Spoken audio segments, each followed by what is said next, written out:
said without Donald Trump, the Olympics would have been a total failure. It's true. True. You know? Might as well say it. Nobody else is going to say it, right? Might as well say it.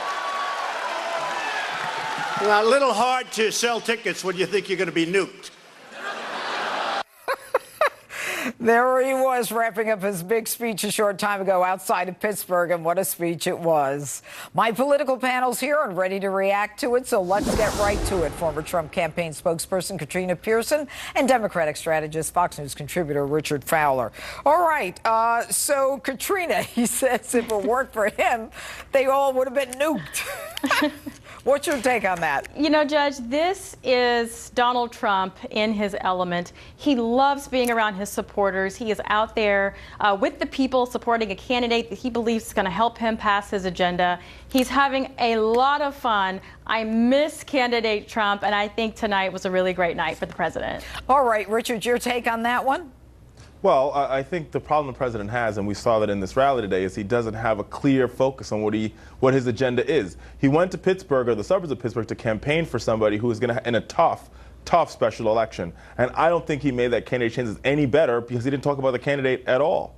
I think well, he did. He did talk about the candidate. He even brought the candidate on stage and gave him the microphone. He talked about all of the policies that he's been pushing at the national level to get a partner in there that's going to help him from Pennsylvania. He also managed to insult Maxine Waters. He managed to go after Oprah Winfrey. Stick with what you just said, Richard. He managed to go after Chuck Todd. I don't know so much that it's insulting. None of that had anything to do with the Pittsburgh suburbs congressional race. But see, that's where the left and the media gets Donald Trump confused, Richard. You keep saying that he insults individuals when he's really just sticking up for himself. I know you guys aren't used to Republicans fighting back, but that's just something that you're going to have to deal with. Wait a minute. First of all, I am a very practical progressive. I think the president's right on steel. I think the president's also right to sit down with North Korea. I think, Judge Jeanine, we weren't outnumbered when I said a couple months ago he should have sat down with North Korea, and I'm happy the president's doing it. So I will clap for the president when it's time. North Korea is sitting down with him. They asked for Either way, they're sitting down and they're having a conversation. Sit down with Obama or any of the others. Listen, but this North Korea issue is not a time where we should sit here and say who's bigger, who has the bigger muscles. The reason why we need to talk to North Korea is because this is the most probable scenario of nuclear war on the globe. So if we choose not to deal with them, if they launch a nuclear weapon, there's no going back from that. The whole world is in peril. And so I don't care who sits down with who. I'm happy the president's having the conversation. Well, the only reason that they are sitting down is because there was this argument about who's got a bigger nuclear button, and the president clearly won that argument. But what's really important here is to talk about what's happening next. This is something that we have not seen, something the president is not getting credit for, because we have the same old suits and geniuses out there that got us into this mess, constantly criticizing the president. All right. Let's give him a chance. I'm going to interrupt you for a second. There is a great deal of discussion of Rick Saccone. So, Richard Fowler, you're totally wrong on that one. But I want you both to listen to what the president says on another sound.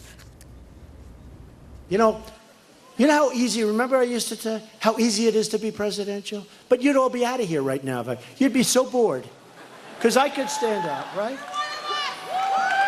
I could stand out.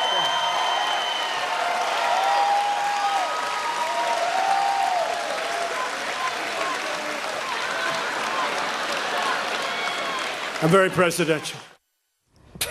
Katrina? You know, if you listen closely, Jeanine, you will hear someone yell, "You're one of us." This is America's president. This is an individual that speaks the way that everyone else does when no one else is listening, and American loves that. I'm not sure how you could be the American president when you have the lowest approval rating of all American presidents in recent history.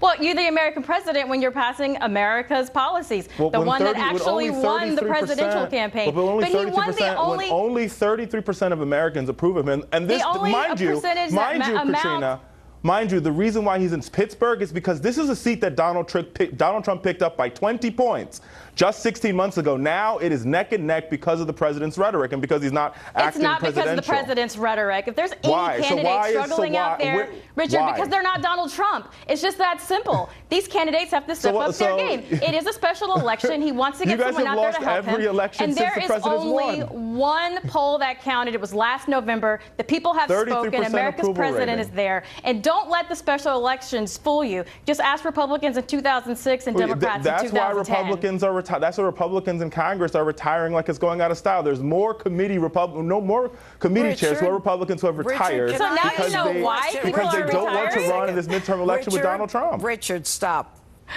Richard, would you deny that the economy is in much better shape since Donald Trump's been there? I don't think this election has anything to do with the economy, but I'll give the president his marks on the economy. Like I said, I will praise the president who needs to be praised, but that does not take away from the fact that overall, across the board, he's unpopular with most Americans. And he was unpopular when he won the Electoral College, and that's why we are having tax cuts. But I'm glad you admit that he's jobs, unpopular. And we are making absolutely pushing an America I'm glad First you agenda. admitted that he's unpopular. We are making progress, Katrina. Those are the polls. The polls are the polls. You just admitted that he's unpopular. The polls are always wrong. We saw that on election day. True. On election day, all of Hillary Clinton supporters were crying because she was up by 10 and lost handedly. So we don't go by polls. Yeah, but you just admitted that he's unpopular. You're his former campaign spokesperson. Of course he's unpopular in the polls. Look at the polls. I think you said we know he's unpopular, but he won the Electoral College. Doing the polls. Look at the methodology. Sarcasm when you hear it, Richard. Don't you understand that? They don't understand sarcasm? That. All right, let me final. I didn't hear the sarcasm Would you admit, though, Richard, that in spite of whether he acts presidential or not, this man can draw crowds. This man has done more in 1 year than most presidents, especially in terms of legislation and in terms of the economy. It is totally different now. I think you have to parse that question. Yes, he draws crowds. He's a reality show star. Of course he's going to draw crowds. Right? And he's entertaining. There's no question that he's entertaining. And that's why he's a ratings hike for every news channel, so they cover him wall to wall. But with that being said, and I'll give him marks on the economy, but with that being said, you cannot have the world's leading economy, the world's leader, have a White House in utter and total chaos, which is where we are right now. Do we even have a comms director in the White House right now? I didn't think so. Donald Trump is the communications director of the White House. But what I will say is during the campaign, Richard, Beyonce and Jay-Z couldn't fill a stadium for Hillary Clinton. Donald Trump filled stadiums all over this country. That's an absolute red herring. The president is popular. The people love him. We saw it tonight. We're going to continue to see that in the future. Richard Fowler. That's an absolute red herring. Thanks. It's good to see you. Stand at attention. There's a colonel on deck. Colonel Alan West has a lot to say about the Trump speech, so don't go away.